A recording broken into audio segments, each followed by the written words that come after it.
भारतीय दंड संहिता के मुताबिक यदि कोई व्यक्ति किसी महिला की मर्यादा भंग करने के लिए उस पे हमला या जबरदस्ती करता है तो उस पे धारा 354 आईपीसी लगाई जाती है। स्टेट वर्सेस राजकुमार। हाँ तो वकील साहब, आज के मुकदमे की कार्रवाई शुरू की जाए, पर उससे पहले मैं चाहूंगा, क्योंकि ये केस धारा 354 के अंतर्गत आता है, इसलिए ये सारी कार्रवाई जो है वो कैमरा प्रोसीडिंग में होगी। तो मैं चाहूंगा कि इस केस से संबंधित जो भी लोग हैं वो यहाँ पे रुकें, बाकी सबको बाहर भेज दिया जाए। जज साहब, कटहरे में खड़ा ये मासूम लड़का कितना मासूम लग रहा है। इसने वो गुनाह किया है जिसकी आज के कानून के मुताबिक कम से कम सजा फांसी है। फांसी? लेकिन मैंने किया क्या है? जज साहब, मैंने कोई गुनाह नहीं किया। मैं भगवान कसम खा के कहता हूँ कि मैंने कोई जुर्म नहीं किया। मैंने कुछ नहीं किया, मैंने कुछ नहीं किया, इससे ज्यादा तुम कर भी क्या सकते थे? I object milord.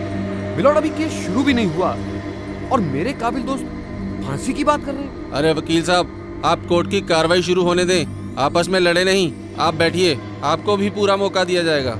Ji my Lord. हाँ जी, आप शुरू करें।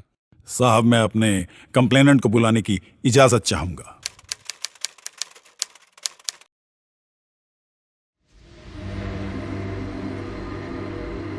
आपका नाम? जी, मेरा नाम रोजी माइकल। क्या करती हैं आप? मैं जॉब करती हूँ। कसम खाइए कि जो कहेंगी सच कहेंगी, सच के सिवा कुछ नहीं कहेंगी। जी, मैं कसम खाती हूँ, जो कहूँगी सच कहूँगी और सच के सिवा कुछ नहीं कहूँगी। उस दिन क्या हुआ था? जी, सैटरडे का दिन था, घर से ऑफिस जाना था, लेट हो रही थी, सोचा सड़क के किनारे खड़े होके बस का वेट कर लेती। मैं सड़क के किनारे खड़ी होके बस का वेट करने लग गई।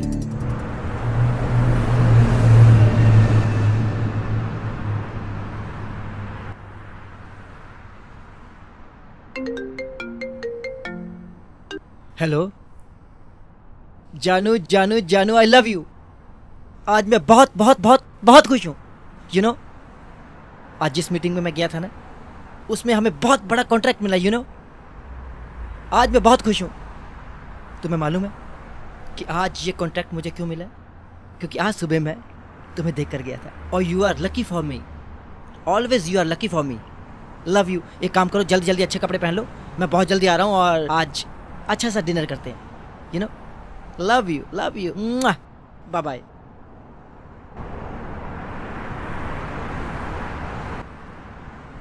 इतने में मैंने दूर से एक बस आती देखी तो उसे रुकने के लिए इशारा किया। फिर क्या हुआ? तो फिर क्या होना वकील साहब, इतने में ये भाई साहब ने आकर मेरे आगे गाड़ी खड़ी कर दी और डोर ओपन करके पूछते, मैडम जी कहाँ ड्रॉप करूं? एक्चुअली मुझे सिटी की तरफ जाना था। मैं भी उधर ही जा रहा हूँ, आही छोड़ देता हूँ। Come please. ओके। ये झूठ बोल रही है जज साहब, ये लड़की बिल्कुल झूठ बोल रही है। इसने मुझे रुकने का इशारा किया और मैं इंसानियत के नाते रुका। अगर इंसानियत के तौर पर रुकना गुनाह है तो हाँ, मैं मुजरिम हूँ, मैंने ये गुनाह किया है। वकील साहब, अरे झूठ तुम बोल रहे हो। तुम्हारी वजह से मेरी बस मिस हो गई। तुम्हारी कार के पीछे जो बस आ रही थी ना, उसको रोकने के लिए इशारा किया था। आप इनको देखकर अच्छी तरह से पहचान सकती हैं कि ये वही आदमी था जिसने आपको ड्रॉप करने को बोला था। इसको? जी बिल्कुल, इस आदमी को कैसे भूल सकती हूँ मैं। फिर क्या हुआ? फिर क्या, इतने में मेरी बस निकल गई और मैंने बोल दिया कि मैंने सिटी जाना है। फिर इन्होंने अपनी गाड़ी का दरवाजा खोला और बिठा लिया। फिर क्या, 2-3 मिनट बाद मैंने देखा कि भाई साहब गाड़ी बहुत धीरे धीरे चला रहे थे और तिरछी नजर से बार बार मेरी लेग्स को देख रहे थे।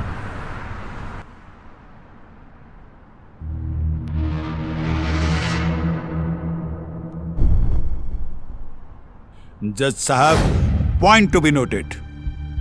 ये टांगों की तरफ देख रहा था। एक अकेली लड़की देखकर इसकी नजर और नियत बदल रही थी। जज साहब, ये बिल्कुल गलत है, ये बिल्कुल गलत है। मुझे फंसाने की पूरी पूरी साजिश रची जा रही है। लेकिन मैं बेकसूर हूँ जज साहब, मैंने कोई गुनाह नहीं किया, मैंने कोई गुनाह नहीं किया। फिर क्या हुआ रोजी मैडम? वकील साहब, मुझे लगा मैंने इसकी गाड़ी में बैठकर बहुत बड़ी गलती कर ली है। फिर मैंने एक प्लान बनाया।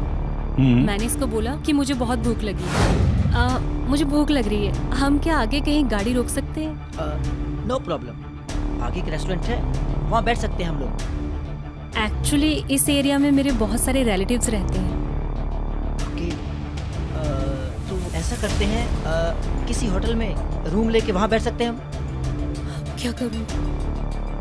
आई थिंक सो आपको वहाँ कोई प्रॉब्लम नहीं होगी। रूम ले लेते हैं, क्या बात है। Point to be noted sir, यहाँ से इस आदमी की गंदी सोच शुरू हो गई थी।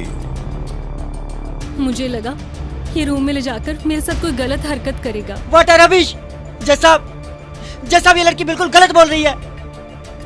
इससे पूछिए कि मैंने इसको टच किया, इससे पूछिए कि मैंने इसके साथ कुछ गलत काम किया।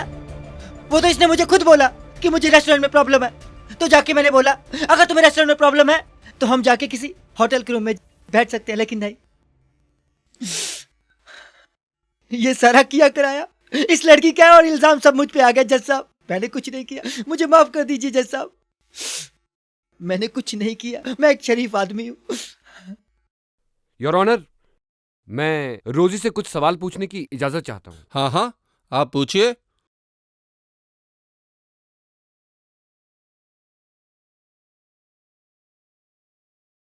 रोजी मैम, आपने पुलिस हेल्पलाइन पर मैसेज किया था? जी। उसके बाद पुलिस ने राज को अरेस्ट कर लिया? जी। आपने पुलिस को क्यों बुलाया? मेरा मतलब है कि इस आदमी ने आपके साथ ऐसा क्या किया कि आपको पुलिस को बुलाना? मुझे लगा ये आदमी मेरे साथ कोई गलत हरकत करने वाला है।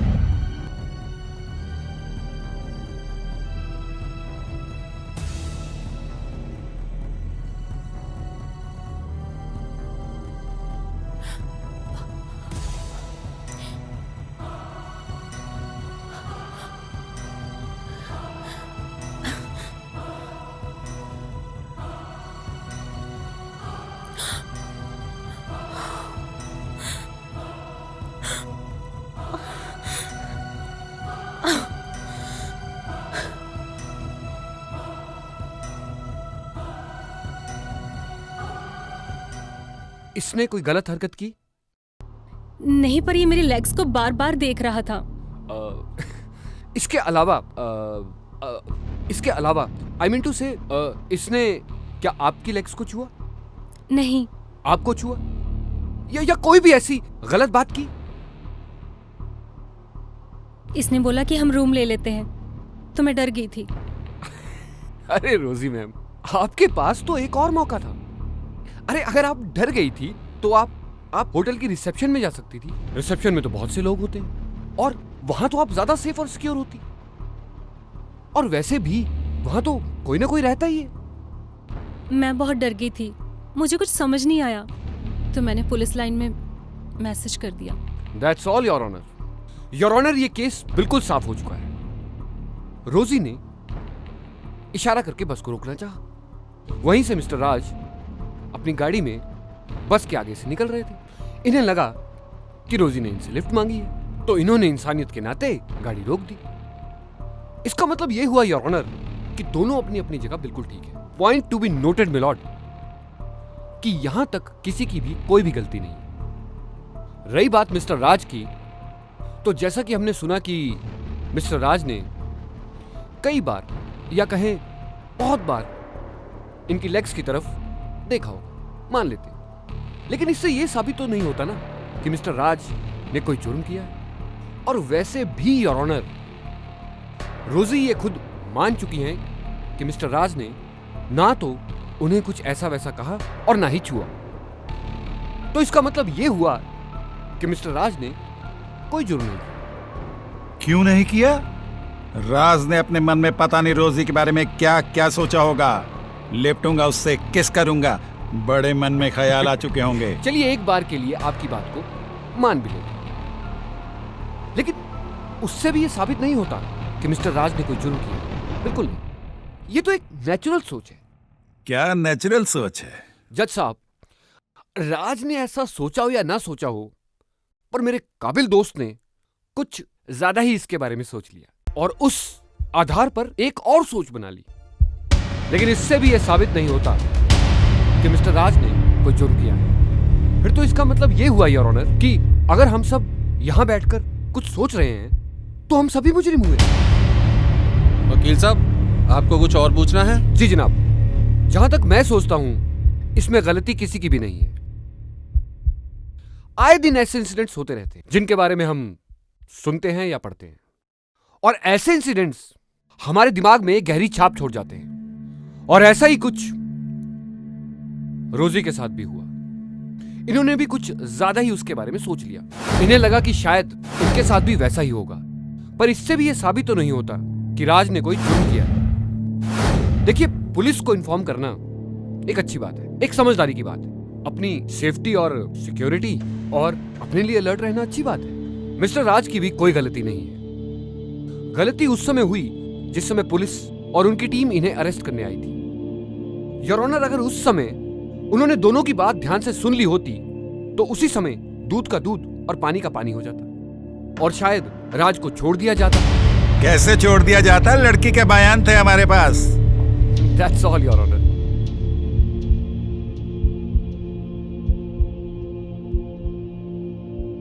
दोनों तरफ के वकीलों की बहस और मिस्टर राज के वकील की दलीलों से यह अदालत इस नतीजे पर पहुंची है कि मिस्टर राज ने कोई जुर्म नहीं किया। लिहाजा यह अदालत मिस्टर राज को बाइज्जत बरी करती है।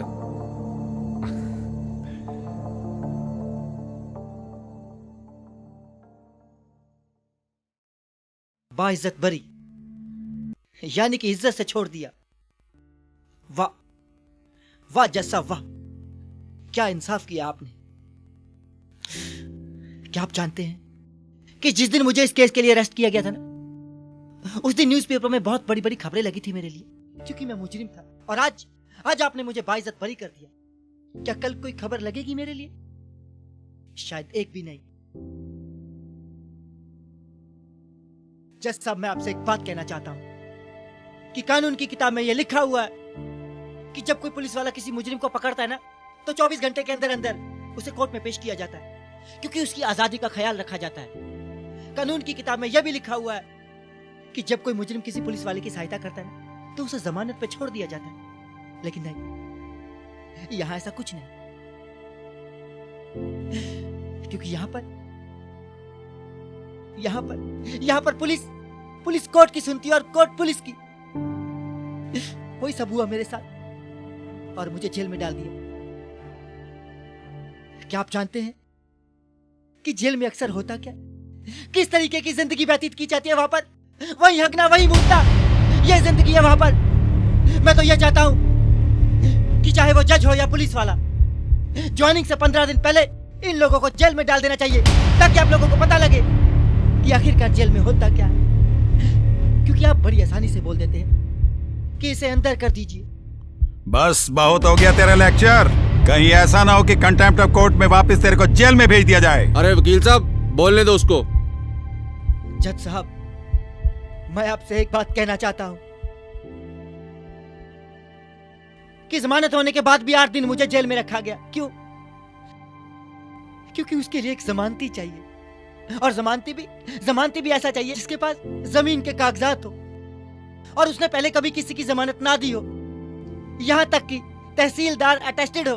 वाह, क्या कानून है आपका। जज साहब, एक बात का ध्यान रखना, जिसने जुर्म किया होता है ना, उसे कोई फर्क नहीं पड़ता, चाहे उसे जेल 10 दिन की हो या 200 दिन की। लेकिन फर्क पड़ता है हम जैसे इंसानों को, जिसने ना कोर्ट देखा है ना कचहरी। बड़ा दुख हुआ जनाब, और मैं आपसे एक दरख्वास्त और करना चाहता हूं। अगर मैंने ये जुर्म किया होता ना, तब भी आज आप मुझे छोड़ते, क्योंकि जिस जुर्म की सजा सिर्फ 6 महीने है, वो 6 महीने में काट चुका हूं। बचपन में मुझे ये सिखाया जाता था कि कानून अंधा होता, लेकिन मैंने कभी यकीन नहीं किया, क्योंकि मैं अपने से ज्यादा यकीन करता था कानून पर। लेकिन आज ये आपने साबित कर दिया जज साहब कि वाकई में कानून अंधा होता।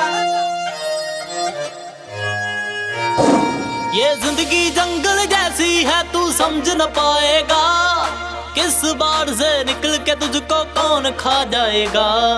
कौन पास है होता देखो कौन फेल है, हेड है या टेल है किस्मत का ये खेल है, हेड है या टेल है किस्मत का ये खेल है, हेड है या टेल है किस्मत का ये खेल है।